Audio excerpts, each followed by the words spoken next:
The government, the federal government, is in charge. The president says he's a wartime president. This is a war against this virus.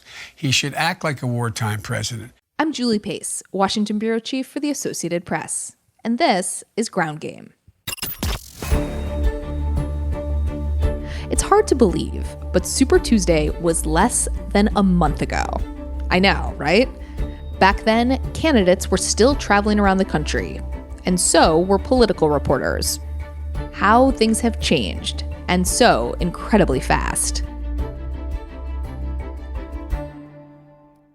Like most of you, our AP political reporters, some of our busiest, most well-traveled reporters in a campaign year, are effectively grounded because of coronavirus. Now, they're still covering the presidential race, of course, but that is a virtual race right now. No campaign events, no candidates on the road. I'm really happy to be joined by two of those reporters right now, two of our lead reporters on the Democratic field. Bill Barrow, he's an AP national political writer based in Atlanta and has been covering Joe Biden. Bill, thank you for being with us. Glad to be here. Also joined by Will Weissert. He's a Washington-based national political writer and has been covering Bernie Sanders. Will, good to have you on Ground Game. Oh, glad to be here. I just want to start with you, Bill. It's really remarkable to me that it was just a few weeks ago that we were traveling around the country, candidates were holding big rallies, and now we're in this situation. Give me a sense from your perspective, how fast this all really changed in the campaign. It was next to overnight, I think. Biden, as he started to have these virtual events, keeps pointing back to an editorial that was published in his name on January 27th, saying, I was warning about this back in January. And that is true, it would come up, but coronavirus just was not a major part of the conversation on the trail until all of a sudden everything stopped very quickly over a period of days. I mean, even from our perspective, I was getting ready to get back on the Biden charter and fly around ahead of the March 17th primaries, 4 or 5 days before they happened, when we realized that just wasn't going to happen. And so it was as close to overnight a shift as anything I think any of us have seen in our lifetimes in presidential politics. And Bill, for Biden, this came at a really pivotal moment. He had just started to pull away from the field. Was there a sense, before this happened, that there was real energy behind this campaign? Were they kind of feeling it for the first time?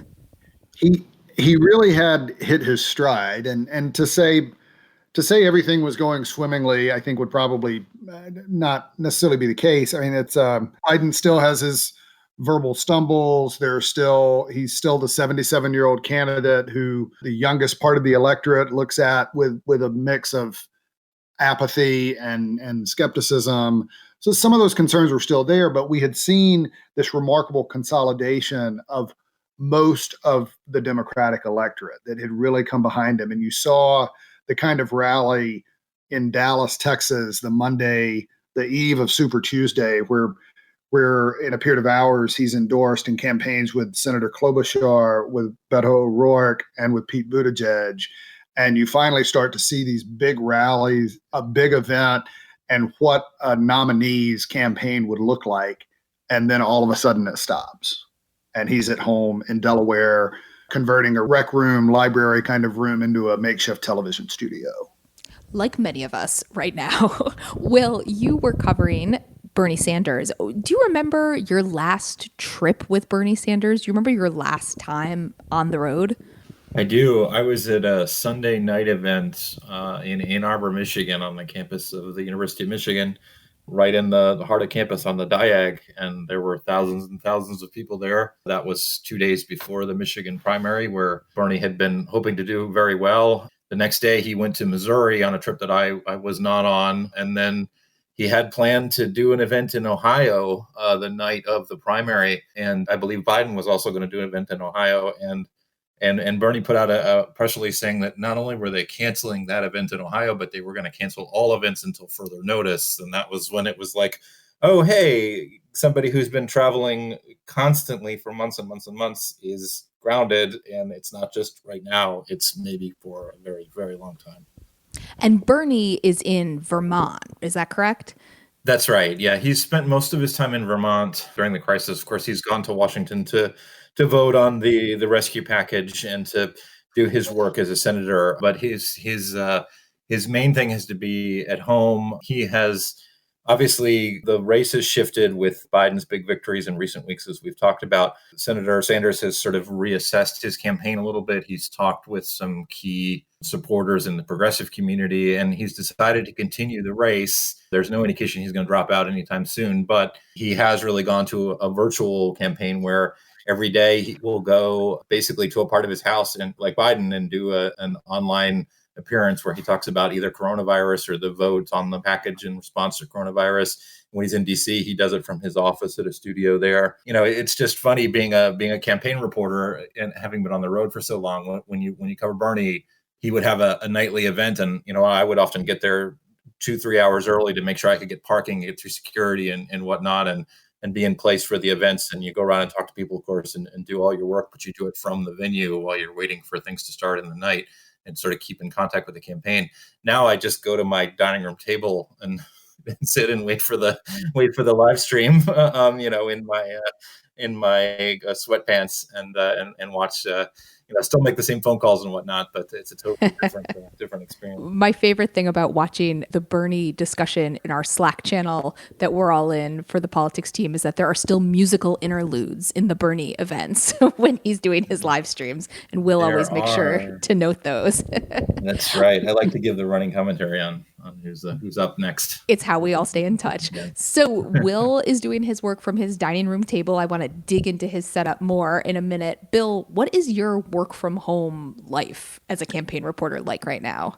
Well, I am in a 2-journalist household. My wife is an editor at CNN here in Atlanta. So we are both having our makeshift bureaus, and we have an 8-year-old and a 4-year-old who are also in the mix. So it's a mix of homeschool, trying to work, balancing just all of it together, and occasionally just, depending on Netflix and Walt Disney to handle the children for various parts of the day. We need some recommendations, I feel like, for our listeners at the end of this. Yes. The dining room table is sort of the home office for everyone, including the boys' schoolwork. But obviously, when there are phone calls and things like that, we do have a guest house in the back, and that's actually where I am right now. I'm out in the carriage house, and my wife and I will alternate when one of us just needs the quiet to manage a conference call on some more informal things. If I'm just watching Biden do an event and that I'm not calling in and asking a question on, or if I'm not in a full-fledged conference call.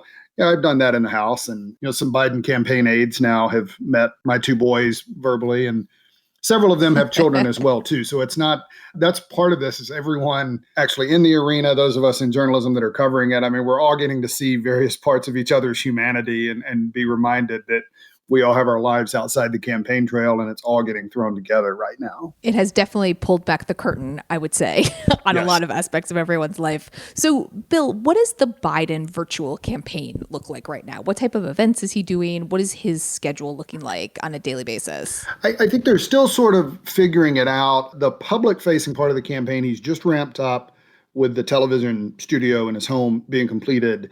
He has at least a few network television interviews every day.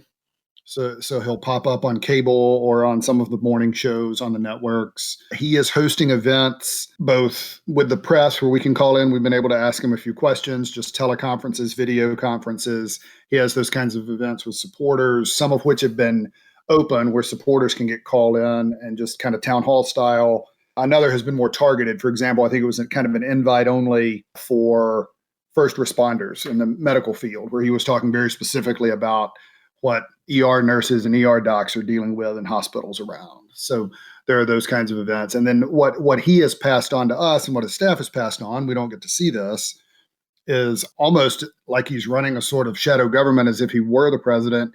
He has his morning briefings with his medical advisory team that he put together for this. He talks to his public health experts, some national security experts, these kinds of people that are just briefing him on the state of the world the same way he would be being briefed if he were in the Oval Office or in the residence on a given morning. And something like this were ongoing during his presidency.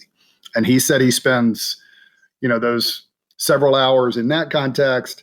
And then he also says he spends several hours on the phone with both his staff, and he's trying to call Democratic leaders on the Hill and be in touch with some governors around the country as well. For Biden, so much of this right now is about trying to get people to envision him sitting in the Oval Office. He's far and away the front runner in the Democratic race. I think it's safe to say he's the presumptive nominee at this point.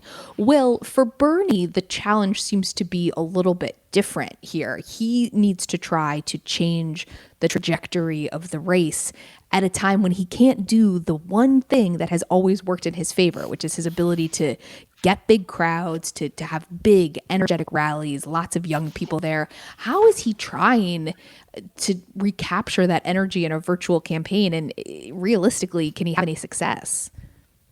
Well, I do think he's been very clear from the beginning of this that he really does miss the rallies. That was his favorite part of campaigning. He really gets a lot of energy, going back to 2015, 2016 when he ran last cycle from those events. And, he's been very clear that he misses that part of the campaign. Whether or not he can come back and be the nominee. I mean, I think his team is pretty clear-eyed in their assessment that, it's mathematically possible, but almost impossible in the world in which we live. He would have to sweep a bunch of the primaries that have states that have pushed back their primaries and caucuses, and they're not expecting any sort of miraculous comeback. Now, that being said, his view and the view of his advisors is with the coronavirus outbreak and the country basically grinding to a halt, there's really no downside to dropping out. He can still keep in touch with his supporters on his live streams that he does every night. He can still legislate as part of the Senate on the governmental response to this, and he can remain part of the conversation. And if the world truly, if we emerge from this months from now in a completely different world, maybe it's possible that he would do better than anybody's expecting. But I do think he's more about basically trying to advance his core principles and his core messages, such as Medicare for all, the universal healthcare system. And he sees the coronavirus outbreak as a good chance to do that rather than realistically trying to capture the nomination. Have either of you heard anything from your sources of these campaigns about when they think they'll be able to get back out on the road? Bill, are the Biden officials saying anything even privately about that? There's not much. Everyone is just skeptical that it's going to be, quote, soon. Obviously, that in and of itself is a subjective kind of assessment. The official line obviously is, we're listening to public health officials and in regular contact, and we're going to model good behavior, et cetera, et cetera. I have heard a little chatter that what they hope is that there will at least be a phase where they can get back out on the road and do some in-person events, even if these are not large-scale events, to where he can at least, where candidates can move around the country. But again, no one really knows what that looks like. Will, same kind of uncertainty from the Bernie world? There really is. And I think that they are thinking that they won't be back in full campaign mode until they're back in full campaign mode, and that he will want to be doing large events again when it's safe and when it's possible. And, part of the reason why he's remaining in the race is because if that is several months down the road, who knows what the political landscape is going to look like. He's still going to be trailing quite a bit in delegates, but maybe so much time will have passed, or there'll be some other factor within the race that he could come out and have a stronger showing. But I have not heard anybody sort of suggest sort of a skinny campaign if Bernie would fly around, but not address campaign events, which are sort of his bread and butter. It is really, I think, remarkable to think about what we had expected we would all be doing at this point in the year in a presidential campaign year and what we are actually doing now.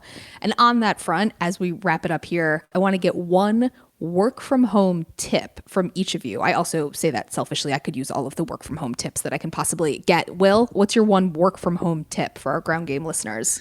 Well, I don't have children, but I do have a dog who will wait all day and then bark his head off as soon as I get on the phone. So I try, especially if it's an important phone call, I try to keep the dog as distracted as I can. If that's letting him out in the backyard, so be it. Good. Distract your dog on phone calls. Good, important work from home tip. Bill, what do you got?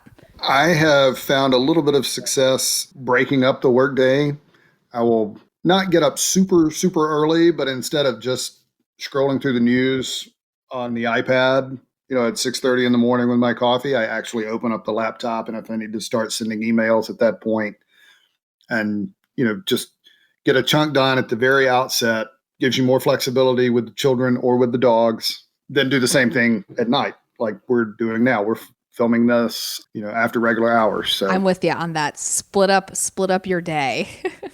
Anyway, I think that's the way you can try to get 8, 9, 10 hours in over a 12 to 14 hour period, and just recognize that it's not going to be consecutive. Just have to be fluid. And to recognize that everything takes longer when everyone is working remotely. That is my big takeaway from this whole situation. But we're also kind of in a no judgment zone where we've learned everyone else is in the same boat. Exactly. So, everybody's got the same problems with kids and dogs and everything else.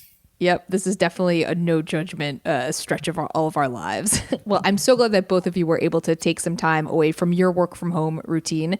Bill Barrow, he's AP's national political writer based in Atlanta, covering the Joe Biden campaign, and Will Weissert, national political reporter based in Washington, covering the Bernie Sanders campaign. I miss you guys. I hope we can see each other in person sometime soon. Sometime, whenever that is.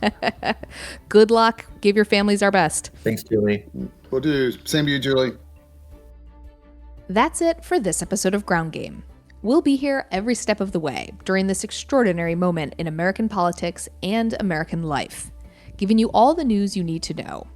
Be sure to tell a friend about us, and please subscribe on Apple Podcasts and leave us a review.